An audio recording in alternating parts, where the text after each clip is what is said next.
Hello, how are you today? I am Heather and I am the owner here of Ewe Ewe Yarns. Today I want to show you my Love Note sweater. You might recognize this popular pattern. It is by Tin Can Knits and it has been a popular pattern since it was released. And I knit one and I thought I would talk you through it today. So mine was knit in Ewe Ewe Yarns, of course. I used fluffy fingering in this cotton candy color, and then I mixed mine with a mohair. So this is a mohair silk blend from Emma's yarn, and you can see all the extra colors and tones. It has a lot of this cotton candy color, but then it also has like oranges and magentas, and it kind of gives this all over like mottled color and aura on my sweater, and I really love it for a different look than a usual, you know, just merino wool pattern. So it's a great sweater that is worked from the top down and has this really beautiful lace panel, and you can see it kind of has a little bit shorter length. It's hitting right here at the top of my jeans. I made the adult size medium in, I think it was scaling out at like 44.5 inches on the bust. I am maybe like 41, so the gauge is a little, I mean, it's got a little room to it, which is really nice. And I also added an extra inch because I am quite tall. But you can see I really like how it fits. It has these sort of 3/4 length sleeves, and it gets a little bit longer at the back than at the front. And I thought we could go over it today. I have some other color options and ideas.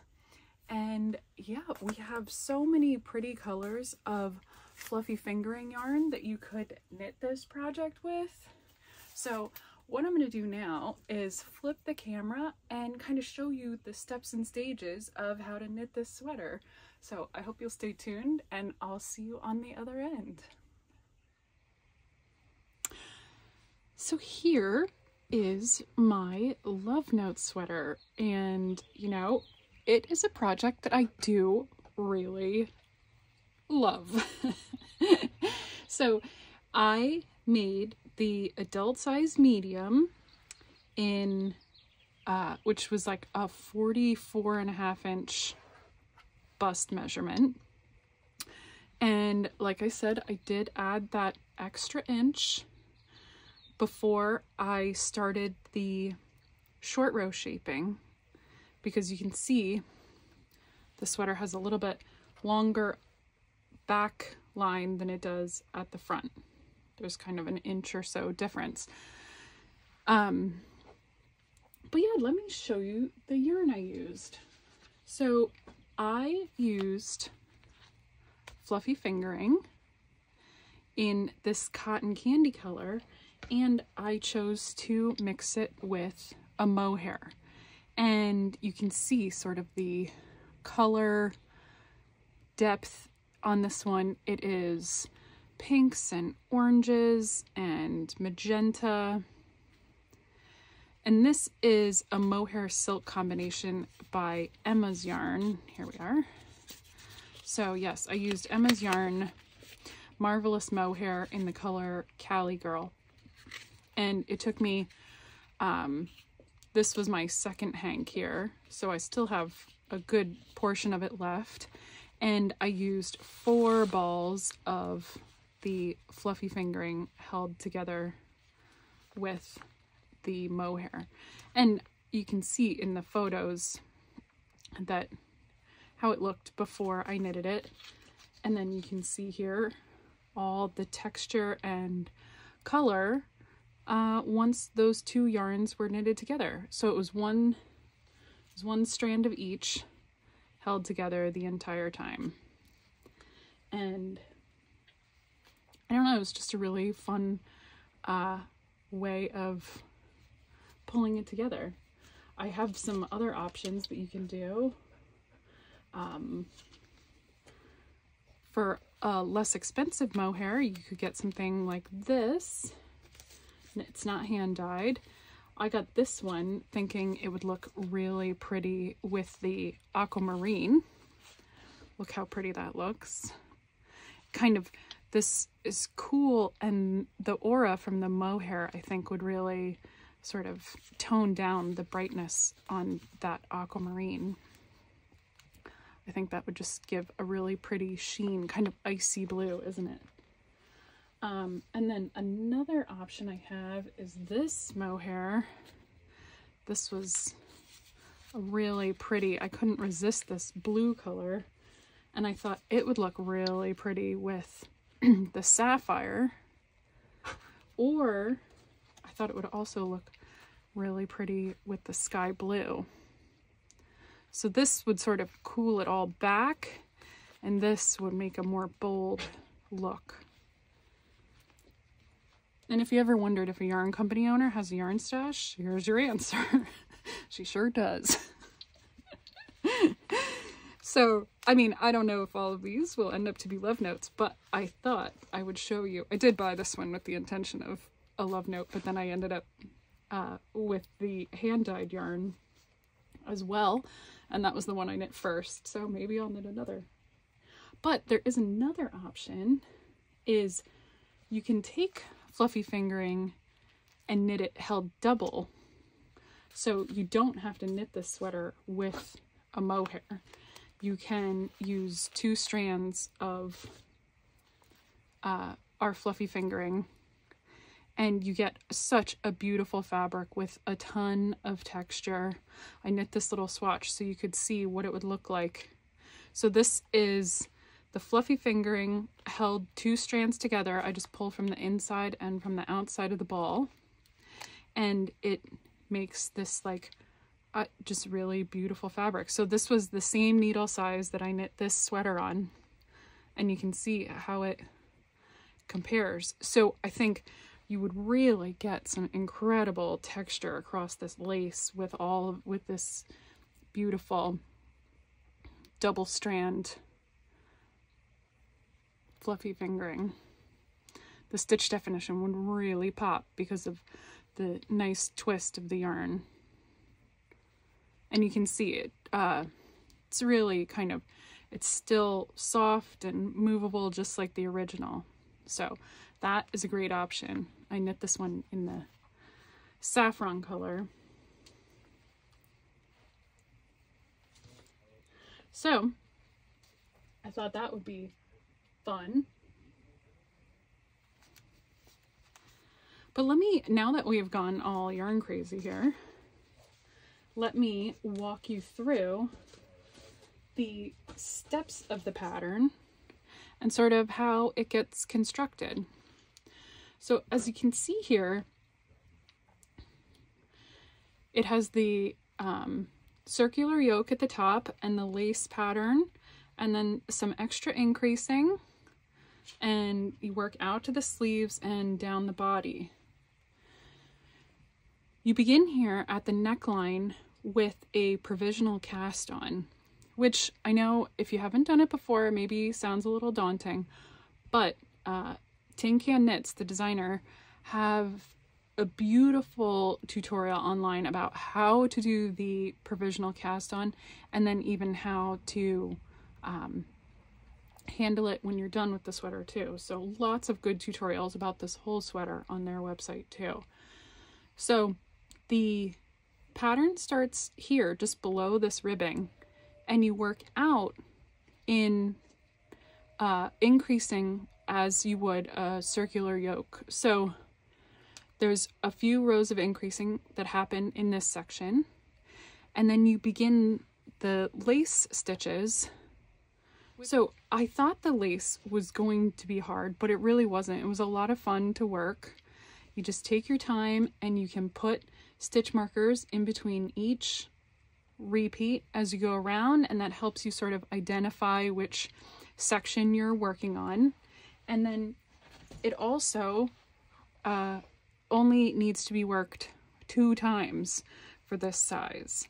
So it's not actually that daunting. And then there's no increases that happen during that section either.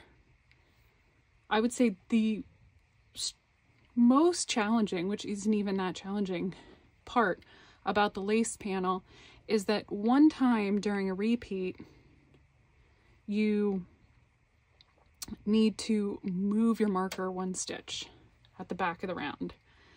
And it sounds kind of kooky, but it's how it is, and it wasn't hard to do because you're keeping track of all your stitches anyway. So just something to be aware of, but it's not hard. And then when you finish the lace repeat, you begin increasing for, you know, the real majority of the sweater. And there are some little raglan increases that happen right here. You can see how they grow. And I think it's only like 5 rows. So it's kind of neat. You increase, you work your lace, and then you increase again. And then you're ready to divide for the body and sleeves. And you work down the body. And like I said, I had added an extra inch here because I am tall. I worked the regular size pattern. I did not work the cropped pattern. So I worked the regular size and I added an inch. And then after I knit the extra inch, then I worked the short row shaping that you can see, because that is what gives this gentle curve, and it makes the back of the sweater a little bit longer than the front. And then you bind off, you know, you go to a smaller needle size and you bind off here at the hem, and then you come back and you work the sleeves. And the sleeves are fun. There's no shaping. They're not super long. You're not really on Sleeve Island with this sweater, which is great. So you just work the sleeves out. There's a tiny decrease, and then you change to your smaller needle and work something like 4 or 5 rows of ribbing again at the bottom of the sleeves. And that, with the no shaping, you can see it kind of gives them that balloon look. And then at the end of the sweater, you come back and you pick up that provisional cast on, and you, with your smaller needle, work the neckline up, and then you bind off here at the neckline. And when I started, it was something I was not very keen on doing. I didn't really think I wanted to bother knitting the neckline later, but I'm actually really happy I did, because it gives you the ability to make the neckline as sort of tight or as loose as you want it. So you can imagine this part of the fabric is really stretchy, but you don't want it to pull down and come over your shoulders. So working the neckline after that gives you the ability to maybe bind off a little tighter. And bind offs aren't really that stretchy anyway, so it really helps the sweater stay put up on your neck.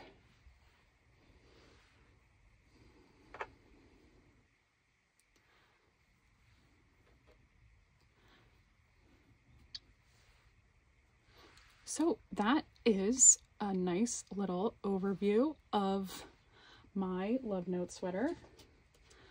Here's the pattern, and you can see it's just such a nice little design. Yeah, one I would definitely recommend. And like I said, our yarns look great when it's knit up with it.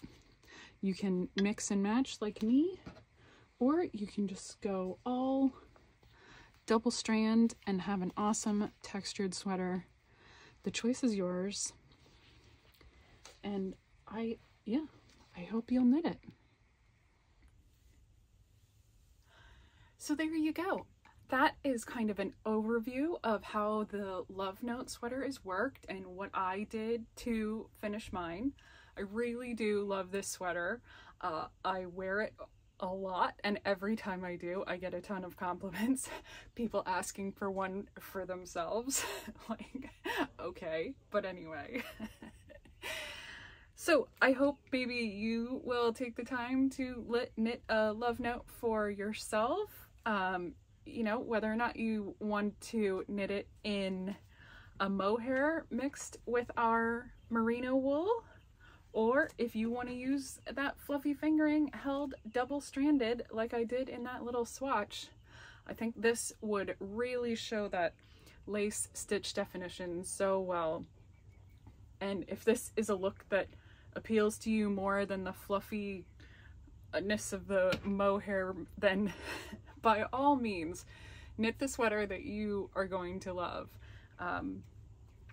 I hope you can find a color of fluffy fingering that fits your wardrobe, and yeah, get knitting your love note.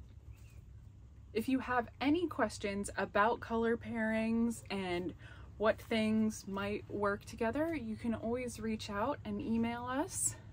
You can email hello@uu.com, or just go to our website and click the contact us form, and we will get back to you, and we can look at different ideas and have a lot of fun picking things out, or I can just help you get your swatch started. So send us a note and we'll get back to you. Send us a love note. So if you want to knit this sweater, I hope you will. It's been a lot of fun and I really do enjoy mine, and this is how it works in a UU yarn. So thanks for tuning in today. I hope to see you again soon, and thanks for knitting with us.